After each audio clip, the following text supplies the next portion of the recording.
कल मैंने दिल्ली के 250 स्कूलों की लिस्ट जारी करके पंजाब के शिक्षा मंत्री जी से रिक्वेस्ट किया था कि आपने दिल्ली के स्कूलों में आके देखने की इच्छा जताई थी और कहा था कि 250 स्कूलों के आधार पर आप दिल्ली और पंजाब के शिक्षा मॉडल को कंपेयर करना चाहेंगे।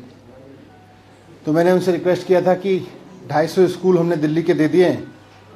वैसे तो कितने भी स्कूल आप मांग लें, लेकिन 250 स्कूल आपने बात की, हमने 250 स्कूलों की लिस्ट दी थी और रिक्वेस्ट किया था कि शाम तक वो भी पंजाब के 250 स्कूलों की लिस्ट जारी कर दें ताकि कंपेयर किया जा सके कि किसने इंफ्रास्ट्रक्चर पे, टीचर्स ट्रेनिंग पे, रिजल्ट पे, बच्चों के ओवरऑल लर्निंग आउटकम पे, पूरे शिक्षा सुधार पे पंजाब के शिक्षा मॉडल में ज़्यादा अच्छा काम हुआ है कांग्रेस के, या दिल्ली के शिक्षा मॉडल में केजरीवाल जी के मॉडल में ज़्यादा अच्छा काम हुआ है, और पंजाब की जनता तय कर लेगी।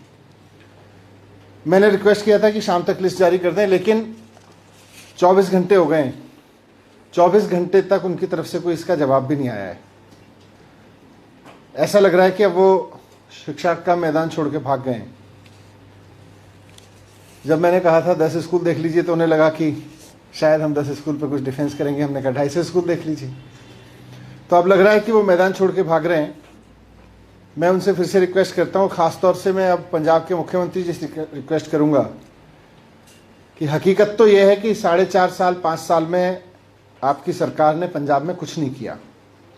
पंजाब के लोगों ने आपको बड़ी उम्मीद से चुना था, लेकिन आपकी सरकार ने पंजाब के लोगों के लिए कुछ नहीं किया, पंजाब में कुछ नहीं किया, और शिक्षा पे तो बिल्कुल ज़ीरो काम रहा है।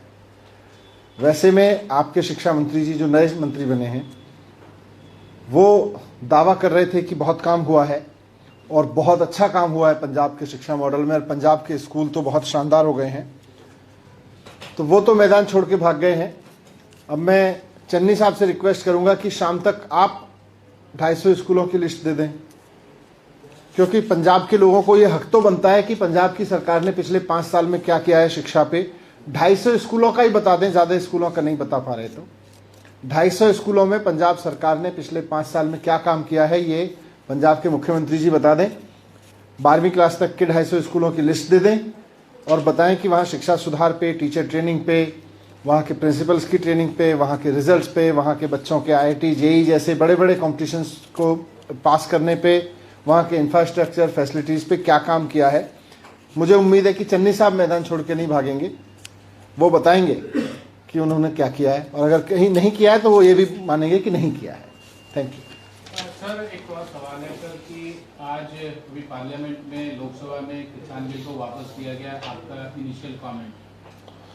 नहीं, ये तो जैसा मैंने पहले भी कहा था, ये तो किसानों के लिए बहुत बड़ी जीत है उनकी, और देश भर के किसानों को इसके लिए बधाई। देश भर के किसान आंदोलनों को, जो आंदोलन के नेता हैं, उनको इस बात के लिए बधाई कि उन्होंने बहुत धैर्यपूर्वक 1 साल लंबा आंदोलन चलाया और देश की लोकसभा को एक कानून जो उसने पास किया था और तमाम चीज़ों को दरकिनार करके लोकसभा राज्यसभा में ज़बरदस्ती पारित किया गया था, उसको वापस लेने पे मजबूर किया।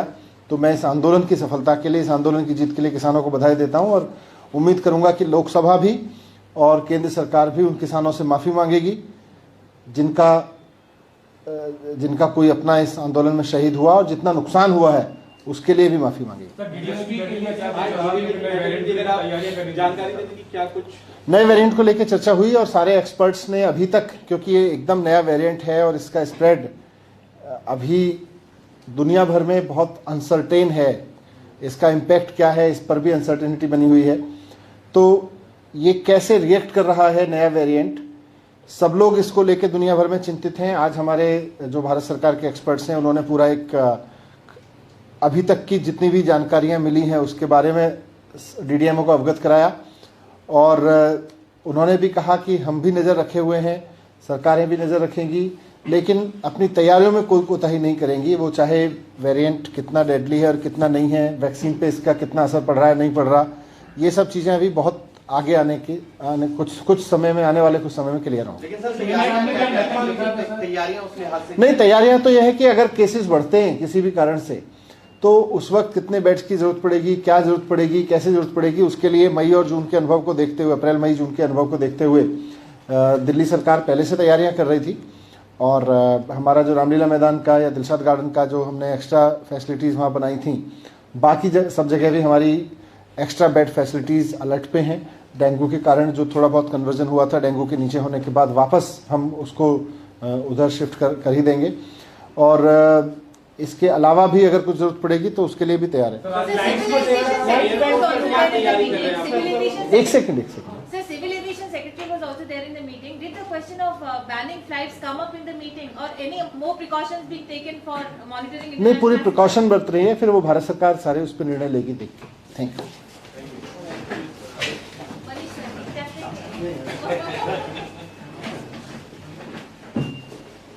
अनिल सर